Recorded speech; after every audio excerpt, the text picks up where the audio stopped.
अस्सलाम वालेकुम my dear friends. उम्मीद करता हूँ आप सब खैरियत से होंगे।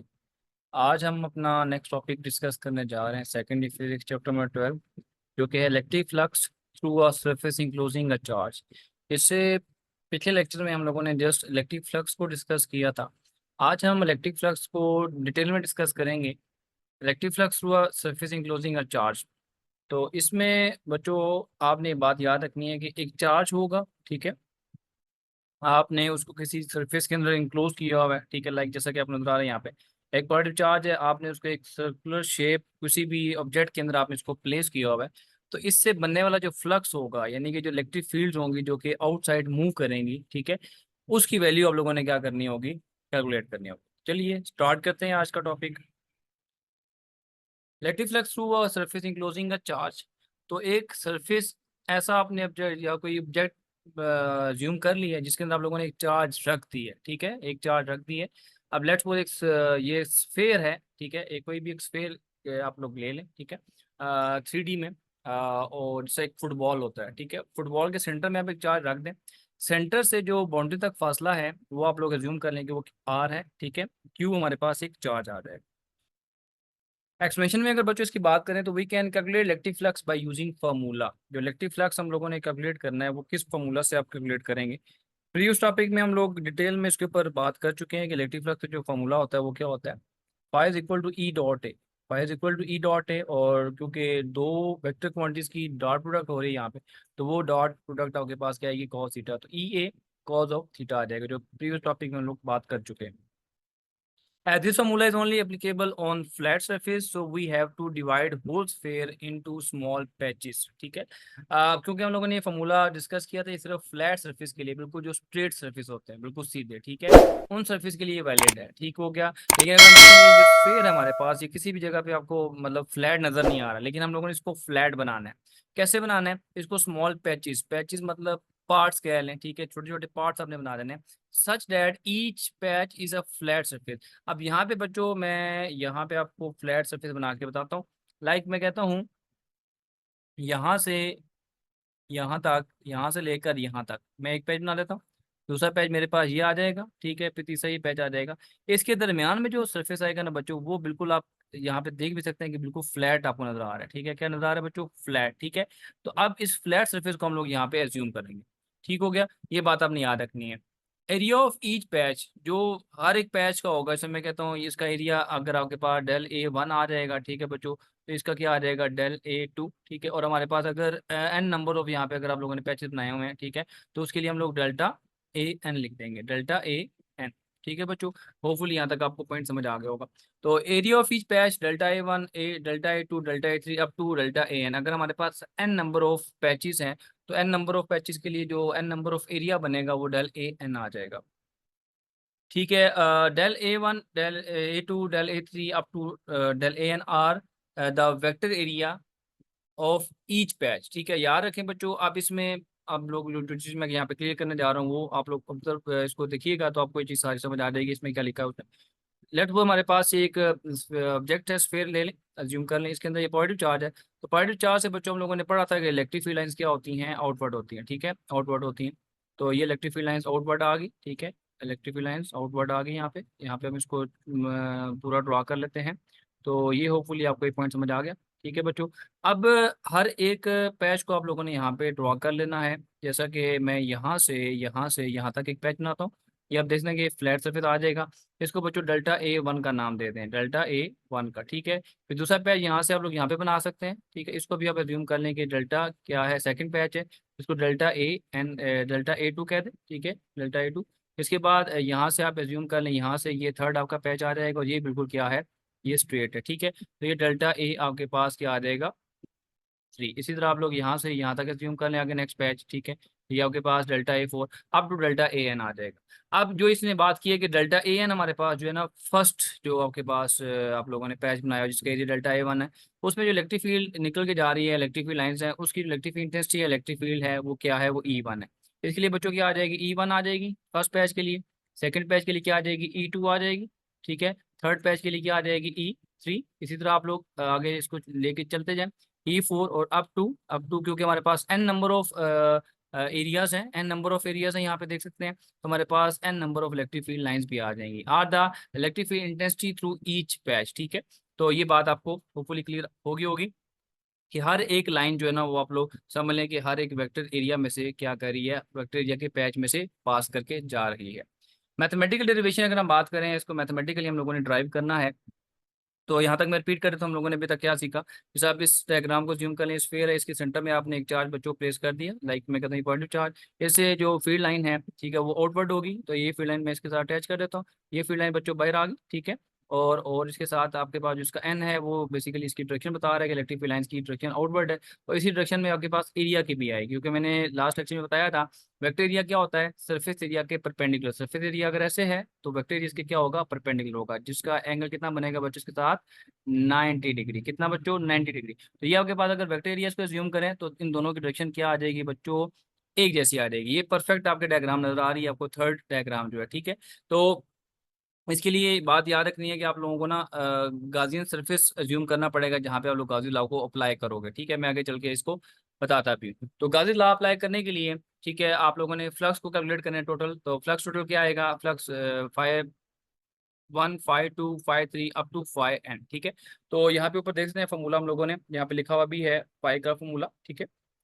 तो 5 1 के लिए क्या आ जाएगा, E1 delta A1 cos of theta. 5 2 के लिए क्या आ जाएगा, E2 delta A2 cos theta. ये बच्चों ये फॉर्मूला को मैं अरेंज कर रहा हूँ, ठीक है, सब पैचेस के लिए। तो इसके बाद 3 के लिए क्या आ जाएगा, E3 into delta A3 cos of theta और EN into delta AN cos of theta, ठीक है। अगर हमारे पास n नंबर ऑफ पैचेस हैं तो उसके अंदर नंबर ऑफ फील्ड लाइंस भी आप लोग n एज्यूम करेंगे, ठीक है। क्योंकि हम लोगों ने पैचेस को n टाइम्स एज्यूम किया होगा यहाँ पर। तो बच्चों यहाँ पे एंगल, अब बात करते हैं एंगल। एंगल जैसा कि मैं यहाँ पे आपको बता चुका हूँ, इलेक्ट्रिक फील्ड लाइंस और एरिया वेक्टर एरिया दोनों आपस में पैरेलल हैं। तो मैंने आपको बताया हुआ है इलेक्ट्रिक फील्ड लाइंस और वेक्टर एरिया ये दोनों आपस में क्या है बच्चों, पैरेलल हैं। तो इनमें जो दरमियान में एंगल बनेगा वो कितना बनेगा, वो 0 डिग्री बनेगा। कितना, 0 डिग्री, क्योंकि दोनों पैरेलल हैं। दैट्स वाई हर जगह पे आप देखें जीरो, इधर भी आ जाएगा आपके पास, इधर थीटा की जगह भी जीरो आ गया, ठीक है। इस थीटा की जगह भी आपके पास जीरो आ गया, और इस थीटा की जगह भी क्या आ गया, जीरो। अगर आपको पता हो जो का जीरो होता है, का जीरो क्या होता है बच्चों, 1 होता है। क्या होता है, 1। तो इस सब की जगह क्या आ जाएगा, 1 आ जाएगा। तो 1 को इससे मल्टीप्लाई करेंगे वही वैल्यू, सबको 1 के साथ मतलब मल्टीप्लाई करेंगे तो वही वैल्यू आपके पास रिपीट हो जाएंगी, ठीक हो गया। नेक्स्ट स्टेप में बच्चों जो चीज़ बताई जा रही है वो ये है, क्योंकि हर एक जो पैच में से, ठीक है, जैसे मैं कहता हूँ यहाँ पे एक पैच है, ठीक है, ये जिम कर लें यहाँ से यहाँ तक, ठीक है। तो एक पैच है, तो इसमें एक इलेक्ट्रिक फील्ड लाइंस है, ठीक है। फिर दूसरा पैच है, उसमें दूसरी इलेक्ट्रिक फील्ड लाइन है। यानी कि आप ज्यूम कर लें जो हमारे पास एन नंबर ऑफ पैचेस बन रहे हैं, इनमें एक एक इलेक्ट्रिक फील्ड लाइन आ रही है, ठीक है। इलेक्ट्रिक फील्ड एक एक आ रही है। तो सब में आप कह सकते हैं, क्योंकि पॉजिटिव चार्ज है, एक ही चार्ज रखा गया है अंदर, ठीक है। तो उससे जो बनने वाली फील्ड लाइंस होगी वो चारों तरफ होगी, यानी हर तरफ 3D में होगी। लेकिन सबकी मैग्नीट्यूड क्या होगी, सेम होगी, ठीक है। लेट्स सपोज मैं कहता हूँ कि इसकी वैल्यू यहाँ पे 2 है, तो यहाँ पे भी 2 होगी, यहाँ पे भी 2 होगी, हर जगह पे क्या वैल्यू आएगी, 2। दैट्स वाई ये जो इसमें ब्रैकेट स्ट्रेट लाइन आप समझ लें कि लाइन ड्रा की गई है, ये मैग्नीट्यूड के लिए होती हैं, ठीक है। तो जो मैग्नीट्यूड होगी सब में वो क्या होगी, एक जैसी होगी, ठीक है। E1 E2 E3, तो वो उसको आप लोग एज्यूम कर लें वो क्या है, किसके इक्वल है, ई के। क्योंकि सब जगह पे इलेक्ट्रिक इंटेंसिटी है वो क्या है, सब पैचेस के क्रॉस एक जैसी है, इक्वल है, ठीक है। E1 की जगह भी ई पुट कर लिया गया, E2 की जगह भी ई, E3 की जगह भी E4 की जगह भी EN की जगह भी ई आ गया, क्योंकि सब में इलेक्ट्रिक इंटेंसिटी क्या है, सेम है। तो अब राइट साइड पे बच्चों देखें क्या चीज़ कॉमन आ रही है, बिल्कुल आपको नजर आ रहा है कि ई यहाँ पे सब में क्या है, कॉमन। तो ई मैंने यहाँ से क्या कर लिया, कॉमन ले लिया। तो ये आ जाएगा delta A1 A2 A3 up to AN, ठीक है। क्योंकि ये जो ई है, ये ई हो गया, ये ई हो गया, ये ई हो गया और ये ई हो गया, ये सारे क्या हो गए, कॉमन हो गए, यानी कि बाहर आपने इसको यहाँ पे लिख दिया। अब बच्चों ये देखिए ये क्या टोटल एरिया नहीं बन रहा, यस टोटल एरिया बनना है स्फेयर का क्या बन रहा है, टोटल एरिया। स्मॉल पैचेस तो हैं, लेकिन सबको अगर हम ऐड करते जाएं n नंबर्स तक, ठीक है, तो इनका क्या होगा, टोटल एरिया बनेगा। और स्फेयर का जो टोटल एरिया होता है, ठीक है, टोटल सरफेस एरिया आपके पास क्या होगा, आपके पास 4 पाई r स्क्वायर आता है, 4 पाई r स्क्वायर, ठीक है। और इलेक्ट्रिक इंटेंसिटी की जो वैल्यू होती है एक चार्ज के लिए, इलेक्ट्रिक इंटेंसिटी की वैल्यू एक चार्ज के लिए जो आती है बच्चों क्या आती है, 1/4 पाई एप्सिलॉन नॉट, ठीक है। और Q/R के, ये पिछले टॉपिक्स में हम लोग डिटेल में इसके ऊपर बात कर चुके हैं कि अगर एक चार्ज की इलेक्ट्रिक इंडस्ट्री को कैलकुलेट करना है तो वो इस फॉर्मूला से आप कैलकुलेट कर सकते हैं, ठीक है। 1/4 pi epsilon not multiply Q divided by R square, ठीक है। तो इलेक्ट्रिक फील्ड की जगह बच्चों ये फॉर्मूला आ गया, ठीक है। और टोटल सरफेस एरिया जो होता है स्फेयर का वो क्या होता है 4 पाई r स्क्वायर। ठीक है, होपफुली आपको ये पॉइंट यहाँ तक समझ आ गए होंगे। अब देखते हैं आगे क्या चीज़ कैंसिल आउट हो रही है। तो यहाँ पे देखें बच्चों, आर स्क्वायर से कैंसिल आउट हो गया, 4 पाई से कैंसिल आउट हो गया। तो ये तो काम हमारा बहुत आसान हो गया। ठीक है बच्चों, अब ये आपके लिए एक तरह का हलवा बन गया आगे। ठीक है, अब बिल्कुल आप लोगों ने ये चीज़ पका ली है, अब खाने की बारी है। पीछे क्या बच गया, Q over epsilon naught, Q over epsilon naught पीछे रिमेनिंग आपके पास। ठीक है, इसको इग्नोर कर दें, तो flux total is equal to Q over epsilon naught आ जाएगा। ये बच्चों किसका आंसर आया, ये आपके पास आया है answer electric flux through a surface enclosing a charge. ठीक है, एक ऐसा सरफेस जिसके अंदर आपने एक चार्ज को इंक्लोज किया हुआ है, तो वहां पे इलेक्ट्रिक फ्लक्स की वैल्यू कितनी आएगी। ठीक है, तो वो आप लोगों ने कैलकुलेट कर लिया, वो आता है क्यू ओवर एप्सिलॉन नॉट। अगर हम देखें तो फ्लक्स यहाँ पे दो चीज़ों के ऊपर ही डिपेंड कर रहे हैं, एक तो चार्ज के ऊपर और दूसरा परमिटिविटी के ऊपर। ठीक है, परमिटिविटी ऑफ फ्री स्पेस के ऊपर या मीडियम के ऊपर। ठीक है, तो दूसरा आप लोग इसके फैक्टर्स की बात करें आगे, तो electric flux passing through a closed surface depends upon charge and medium. तो यहाँ पे आपको मैंने बता दिया फ्लक्स जो है वो चार्ज के ऊपर डिपेंड करता है, और दूसरा पॉइंट है मीडियम के ऊपर, कि जो जिस सरफेस के अंदर आप लोगों ने रखा हुआ है उसका मटेरियल कौन सा है, उसका मीडियम कौन सा है।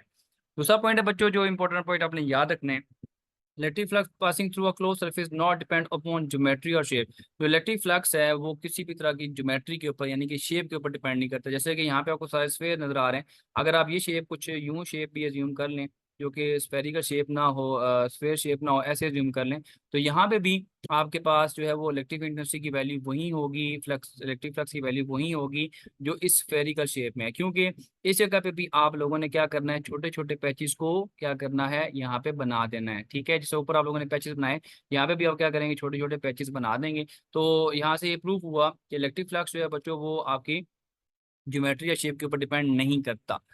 जो ये फॉर्मूला है बच्चों ऊपर जो हम लोगों ने अभी ये फॉर्मूला जिसको मैंने यहाँ पे सर्कल कर दिया, ये फॉर्मूला किस लिए है, ठीक है वो देखते हैं कि किस लिए आप इसको यूज कर सकते हैं। Above given formula is calculated for sphere. ये जो फॉर्मूला है ये स्फेयर के लिए कैलकुलेट किया गया है, क्योंकि आपको तीनों डायग्राम में बच्चों स्फेयर ही आपको नजर आ रहे होंगे। ठीक है, लेकिन ये आपके हर तरह के सरफेस के ऊपर एप्लीकेबल है। सरफेस बेशक स्क्वायर हो, ठीक है, किसी भी तरह की शेप हो सकती है, जैसा कि मैंने यहाँ पे एक रफ सी बना दी आपके लिए। ठीक है, इस तरह की शेप के ऊपर भी आप इसको अप्लाई कर सकते हैं। ठीक है, तो बच्चों ये था आज का टॉपिक। अभी मैं आपको जल्दी से इसकी एनिमेशन दिखा देता हूँ, इससे ये होगा कि आपको ये समझने में थोड़ी सी आसानी हो जाएगी। चलिए एनिमेशन स्टार्ट करते हैं। इलेक्ट्रिक फ्लक्स थ्रू आ सरफेस इंक्लोजिंग का चार्ज, ये हमारे पास बच्चों वो सरफेस आ गया 3D में, इसके अंदर हम लोगों ने एक चार्ज को इंक्लोज कर दिया है। ठीक है, चार्ज को हम लोगों ने इंक्लोज कर दिया, तो पॉइंट इलेक्ट्रिक फील्ड लाइंस क्या होती हैं बच्चों, आउटवर्ड होती हैं। तो यहाँ पे देखते हैं इलेक्ट्रिक फील्ड लाइंस क्या हो रही हैं, आउटवर्ड निकल के जा रही हैं। ठीक है, अब आप लोगों ने मैंने आपको बताया यहाँ पे क्या होगा, ये फ्लैट सरफेस नहीं है, तो हम लोगों ने यहाँ पे एक फ्लैट सरफेस एज्यूम कर लिया, जैसा कि आपको व्हाइट कलर का नजर आ रहा होगा। ये बिल्कुल फ्लैट सरफेस है और इसमें से देखें एक ही फील्ड लाइन पास करके जा रही है। ठीक हो गया बच्चों, होपफुली यहाँ तक आपको पॉइंट समझ आ गए होंगे। अब नेक्स्ट देखें तो इलेक्ट्रिक फील्ड लाइंस, ठीक है, और वेक्टर एरिया, जैसे कि मैंने आपको बताया था उन दोनों की डायरेक्शन क्या है, पैरेलल है। ठीक है, जैसा कि आप देख सकते हैं यहाँ पे इलेक्ट्रिक फील्ड लाइन इधर से बाहर आ रही है और वेक्टर एरिया इसका क्या होगा, परपेंडिकुलर होगा। तो दोनों की डायरेक्शन क्या आ गई, इक्वल। ठीक है, सेम आ गई, पैरेलल आ गई, तो एंगल क्या बनेगा बच्चों इसमें 0 डिग्री बनेगा। ठीक हो गया, तो ये पॉइंट आप लोगों ने याद रखने हैं यहाँ पे। तो होली ये पॉइंट आपको क्लियर हो गए होंगे इस तरह भी। ठीक है, तो इस तरह आप लोगों को याद रखना है, एक स्फेयर लेना है, स्फेयर के अंदर आपने चार्ज प्लेस किया, उससे पॉजिटिव जो है वो फील्ड लाइन बाहर जा रही है। अब ये शेप इरेगुलर शेप आपके पास आ जाती है, इसमें भी इलेक्ट्रिक फील्ड लाइंस की वो बता रहे हैं कि बिल्कुल क्या होगी, सेम होगी। हर जगह पे आपके पास क्या होगा, इलेक्ट्रिक फील्ड इंटेंसिटी या इलेक्ट्रिक फ्लक्स क्या होगा, सब जगह पे सेम होगा, क्योंकि आपने इसमें भी एज्यूम किया होगा किसको, पैच। ठीक है,